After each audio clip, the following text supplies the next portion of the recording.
Un jardin, un potager, une cabane et quelques poules, bienvenue dans l'univers Rustica. Bonjour, merci pour votre fidélité. Voici un nouveau numéro de Rustica Mag. Au cœur de l'été, le potager produit à plein régime et les paniers sont bien garnis. Mais un jardinier avisé prépare d'ores et déjà les cultures de cet automne en effectuant maintenant les semis de légumes qui profiteront de l'été pour pousser. Toute la rédaction de Rustica a pensé qu'il serait judicieux de vous apporter les conseils pour réussir les semis d'été. Le dossier de cette semaine, intitulé « Les semis d'été au potager », vous apporte les astuces pour réussir la culture des légumes que vous allez récolter dès la rentrée prochaine. À quel moment faut-il les semer? Comment préparer les jeunes pousses à affronter les brûlants mois de juillet et d'août? Toutes les réponses sont dans ce numéro.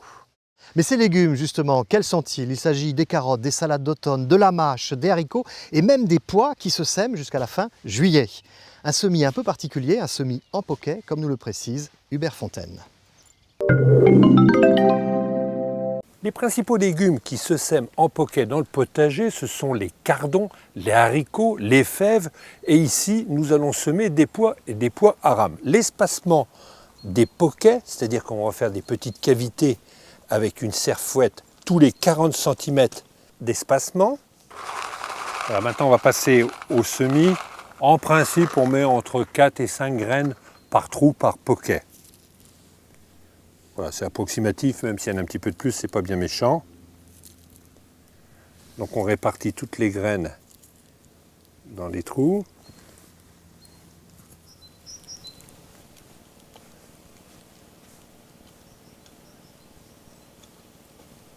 Reste plus qu'à recacher les graines avec de la terre douce par-dessus.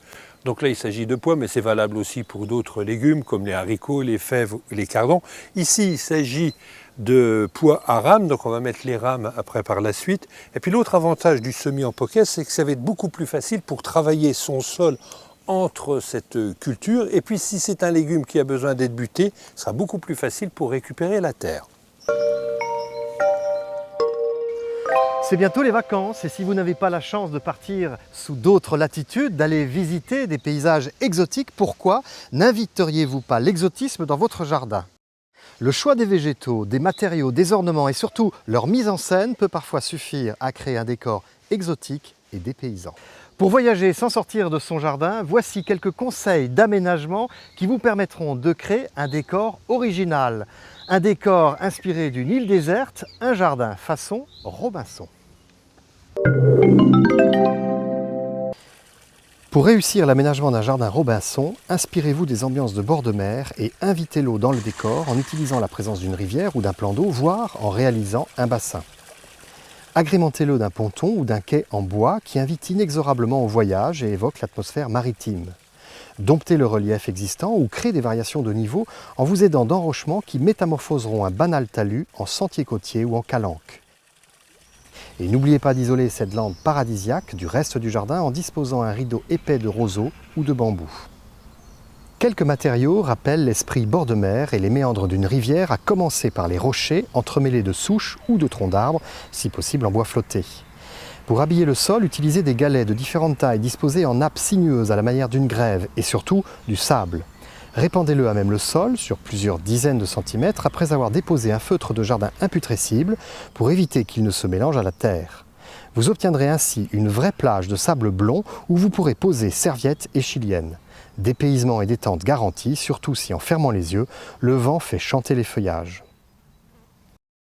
Les graminées et leurs silhouettes gracieuses sont les compagnes incontournables des décors exotiques. Peu exigeantes et faciles à vivre, elles conviennent en toute situation et pour tous les climats.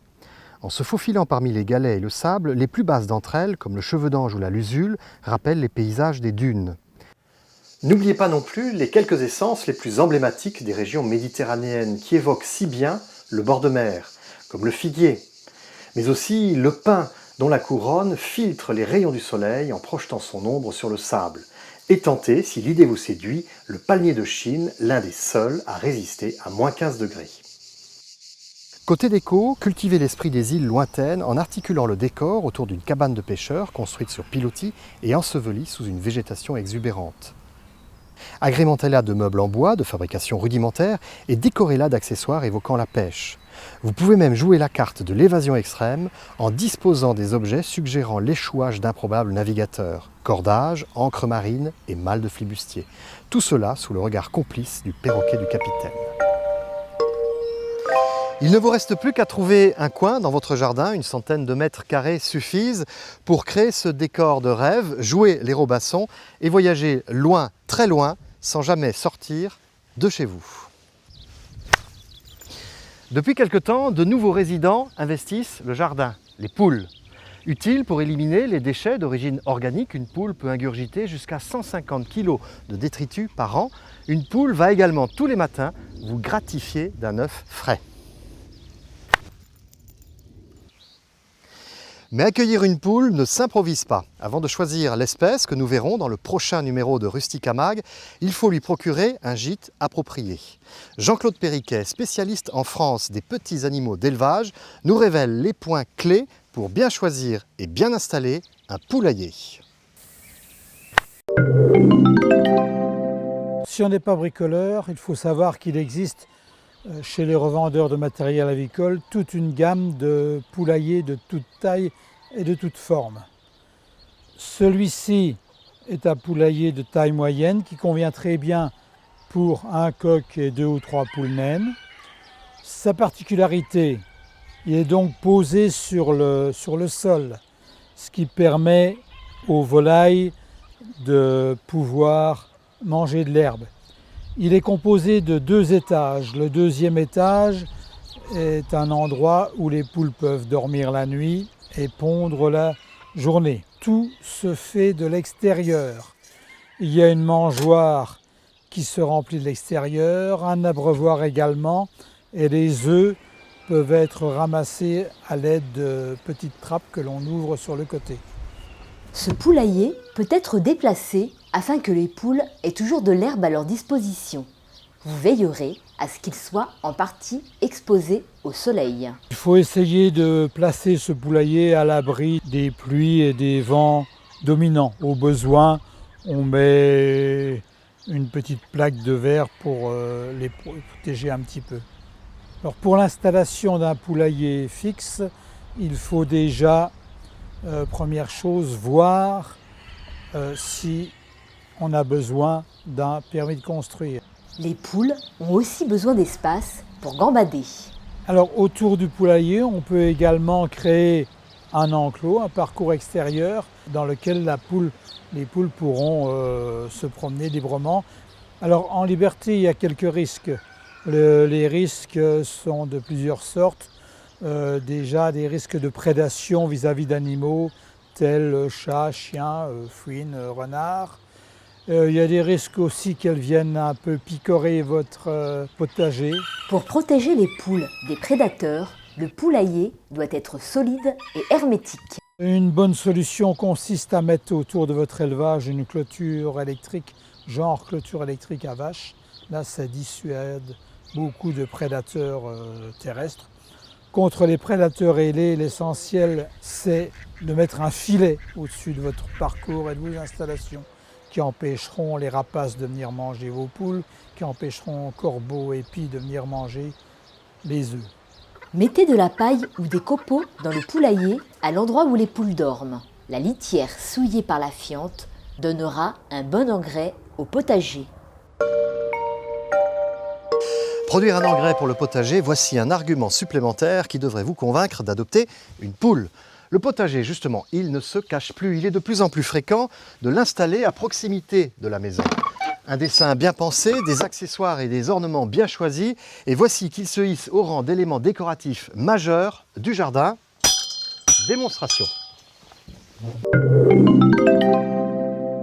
Traditionnellement relégué au fond du jardin et clos par des haies épaisses, le potager s'agrémente aujourd'hui de jolies clôtures en bois de châtaignier ajouré.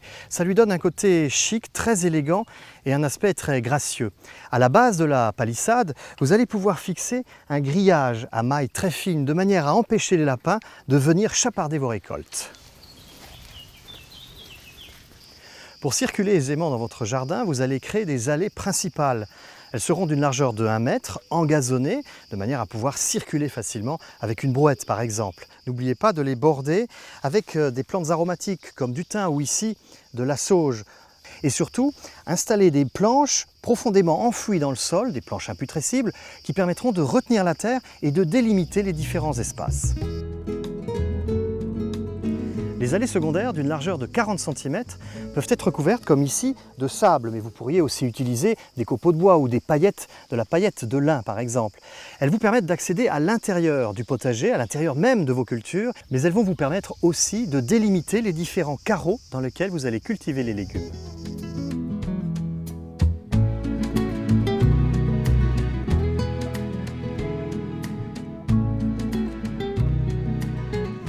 À l'intérieur de chaque carré de culture, vous allez pouvoir créer 2 plates-bandes distinctes. Et pour cela, vous allez utiliser une planche en bois. Une planche que vous allez poser tout simplement sur le sol, comme ceci. Elle vous permettra d'accéder facilement aux légumes pour effectuer les récoltes ou l'entretien du sol, mais aussi vous pourrez marcher sans jamais tasser la terre. Pour embellir la face intérieure de votre clôture, pourquoi ne pas planter des cordons d'arbres fruitiers? Et puis aux 4 angles, mettre en place une structure, un tipi par exemple en châtaignier, sur lequel vous allez palisser des rosiers ou pourquoi pas de la vigne. Et petit détail très décoratif, regardez là-haut, ce joli pommeau en laiton.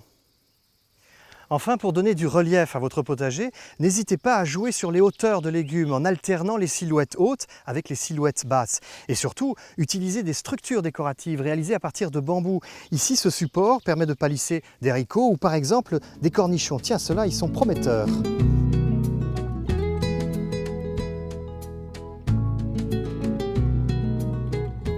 Et voilà, vous n'aurez plus aucune raison de cacher votre potager. Sachez que celui-ci, d'une surface de 250 m², va pouvoir produire des légumes frais pendant toute une saison pour une famille de 3 à 4 personnes. Produire des légumes tout en décorant son jardin, associer le plaisir des yeux au plaisir du palais, le potager ne manque pas d'arguments pour vous convaincre. Il a d'ailleurs séduit bon nombre de jardiniers à travers la France. C'est ce que révèle le prochain numéro de Rustica, un numéro double qui conjugue terroir et jardin. En effet, Rustica vous propose lui aussi de faire le Tour de France. Le Tour de France des potagers. Région par région, vous découvrirez les potagers les plus prestigieux et les plus célèbres, mais aussi des potagers plus modestes, à dimension humaine et de taille familiale. Pour chaque lieu, le tour du propriétaire, les conseils de jardinier, les légumes emblématiques vous seront indiqués afin de vous donner des idées pour vos futures plantations au potager. Mais en attendant, faites donc un tour au jardin ou plutôt au potager pour semer les légumes qui vous régaleront dès la rentrée prochaine. Et bien entendu, n'oubliez pas de nous retrouver pour le prochain numéro de Rustica Mag. Retrouvez tous nos conseils sur le site www.rustica.fr.